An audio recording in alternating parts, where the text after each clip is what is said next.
Hey, this is Pizza Dude Man Guy, and this topic was suggested by Ridley Crade 187, and it is Luna. Man, for the type of story mode I want to see in a future Smash game, I would need a lot of boss characters, and so I've spent a lot of time thinking about bosses, and there's just so many good ones, like, I'm definitely going to forget some in this video. You've got more big things like Marks and Dracula that haven't been tapped into yet, Mother Brain, Andross, if you're not going to make him playable, Dr. Eggman, Dr. Wily. I actually had an idea once where, they could share one big mech together, Eggman and Wily. I don't know if they would ever actually do that. It could be something Gurren Lagann-ish. That would be really funny.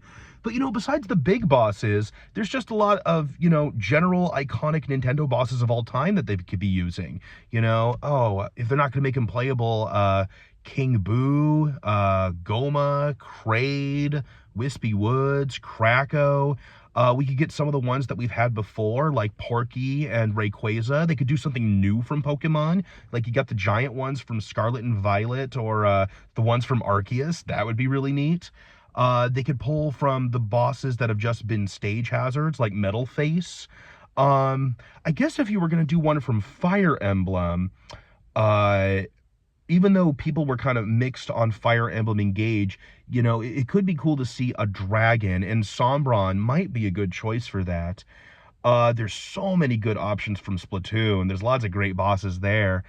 I know I'm forgetting something that I was going to say. Oh, Donkey Kong. If I picked a Donkey Kong boss, I think I would go with Cleaver from Donkey Kong Country 2.